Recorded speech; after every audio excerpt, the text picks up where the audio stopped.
మిత్రులు అడుగుతున్నారు, sexual health జ్ఞాపక శక్తికి ఉన్న రిలేషన్ ఏంటి అని. సెక్సువల్ హెల్త్ కేవలం జ్ఞాపక శక్తే కాకుండా రకరకాలైనటువంటి ఎఫెక్ట్స్ మన శరీరం మీద ఉంటాయి. మన సోషల్ బిహేవియర్ మీద కూడా డిపెండ్ అయి ఉంటాయి. ఏ వ్యక్తి అయితే రాత్రిపూట ఉత్సాహంగా పాల్గొనలేడో, చాలా నిరుత్సాహంగా ఉద్యోగంలోకి వస్తాడో, అతని కెరీర్లో కూడా అతనికి కాన్ఫిడెన్స్ లెవెల్స్ కానీ, అతను మాట్లాడే పద్ధతి కానీ మారిపోతూ ఉంటుంది. సెక్సువల్ దానికి ఒక చిన్న ఎగ్జాంపుల్ చెప్తాను. సామాన్యంగా మన ఇంట్లో 2 ఆవులు ఉన్నాయనుకోండి. 2 ఆవులకు ఒకటేసారి పిల్లలు పుడితే, మగ పిల్లలు కనుక పుడితే వాటిని ఒకదాన్ని ఎద్దు అంటాం, ఇంకోదాన్ని కోడె అంటాం. మరి 2 4 ఏళ్ళవే ఒకదాన్ని కోడె అని ఎందుకు అంటాము అంటే, ఆ కోడెకు విపరీతమైనటువంటి ఎనర్జీ ఉంటుంది. దానికి బాల్స్ ఇంత లావుగా ఉంటాయి. అది బాయిస్ట్రస్గా ఉంటుంది, పని చేయదు, నాగలి పెడితే ఇట్లా ఊపేస్తూ ఉంటుంది. దానికి వివక్ష కూడా తక్కువ ఉంటుంది. పక్కన ఇంకో మగ ఎద్దును కట్టేసినా కూడా దానితో సెక్స్ చేయడానికి ట్రై చేస్తుంది. ఇలా ఒక రఫ్ అండ్ ఒక శక్తివంతమైనటువంటి ఎనర్జీ దాంట్లో ఉంటుంది. దాన్ని తీసుకెళ్ళి తెలంగాణలో అయితే చేరుగొట్టడు అంటారు, ఆంధ్ర సైడ్ అయితే ఊటగొట్టడు అంటారు. అలా కొట్టిన తర్వాత అది ఎద్దు అయిపోతుంది.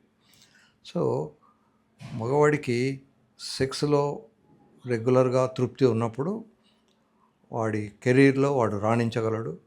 వాడి మనస్సు, శరీరము అన్నీ కూడా కలిసి వస్తాయి. ఇప్పుడు ఎస్పీఎం అని ఒక సబ్జెక్ట్ ఉంటుంది, సోషల్ అండ్ ప్రివెంటివ్ మెడిసిన్ అని. దాంట్లో వరల్డ్ హెల్త్ ఆర్గనైజేషన్ నుంచి ఒక డెఫినేషన్ తీసుకుంటారు. వాట్ ఈజ్ హెల్త్ అని? It is wellbeing of the physical and mental wellbeing, not mere absence of the disease అని. డిసీజ్ లేకపోయిన తర్వాత వాడు హెల్దీ అని కాదు. ఇప్పుడు ఈ మధ్యకాలంలో మనం యాడ్ చేసుకోవాల్సింది సెక్సువల్ హెల్త్ కూడా. So physical and psychological wellbeing ఒకటే కాకుండా సెక్సువల్ వెల్బీయింగ్ కూడా అవసరం. మీరు ఎప్పుడైనా చూసుకోండి, పెళ్ళైన కొత్తలో చాలామందికి చాలా రకాల టెన్షన్లు ఉంటాయి. పెళ్ళైన 10 ఏళ్ళు అయిన తర్వాత కూడా మళ్ళీ కొన్ని ఉంటాయి. లైఫ్లో సెక్స్ చుట్టూ చాలా విషయాలు తిరుగుతూ ఉంటాయి. క్రైమ్ కూడా సెక్స్ విషయంలో చాలా ఎఫెక్టివ్గా ఉంటుంది. అసలు ఎన్నడూ మనం వినని, ఊహించని విషయాలు కూడా జరుగుతుంటాయి. ఒక తల్లి కొడుకుని చంపుతుంది, ఆమెకున్న ఎక్స్ట్రా మ్యారిటల్ సెక్స్ బయటకు చెప్తాడేమో అని.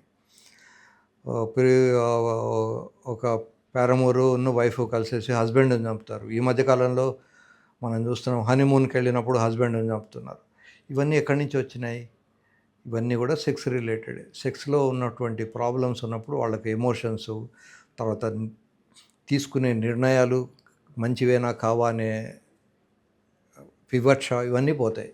ఇందాక నేను చెప్పాను కదా, కోడెకు ఎద్దుకు చెప్పిన ఎగ్జాంపుల్. సో కోడెకు విపరీతమైన సెక్స్ కోరికలు ఉంటాయి. అవి పూర్తి కానప్పుడు దానికి వివక్ష ఉండదు. వీడు ఓనరు, వీడిని కుమ్మకూడదు, తర్వాత వీడు నాకు తిండి పెడుతున్నాడు, ఇట్లాంటి ఆలోచనలు కూడా అన్నీ ఉండవు. దానికి విపరీతమైన కోపము, విపరీతమైనటువంటి ఎనర్జీ ఉండడం వల్ల ఇవన్నీ జరుగుతుంటాయి. సో ఎప్పుడు కూడా మీకు మంచి ఫలితాలు రావాలనుకుంటే హ్యాపీగా శృంగారంలో పాల్గొనడం నేర్చుకోవాలి. శృంగారంలో ఎక్కువసేపు చేయడానికి ప్రయత్నం చేయాలి, ఎక్కువ సార్లు చేయడానికి ప్రయత్నం చేయాలి. కనుక సింహాలలో రోజుకు 40 సార్లు అవి శృంగారంలో పాల్గొంటాయి. ఎప్పుడైనా మగసింహం అలసిపోయి పడుకుంటే ఆడసింహం వెళ్ళి దాన్ని రెచ్చగొడుతుంది, దాన్ని కొరుకుతుంది, ఒక్కోసారి దాన్ని టెస్టికల్స్ని కూడా నాలుకతో లాక్కుతుంది. ఇలా జంతువులలో కూడా ఈ ప్రక్రియ ఉంది. కనుక మీరందరూ కూడా మగసింహంలాగా ఉండేసి ఎంజాయ్ చేయడం నేర్చుకోవాలి. సర్వే జనా సుఖినో భవంతు.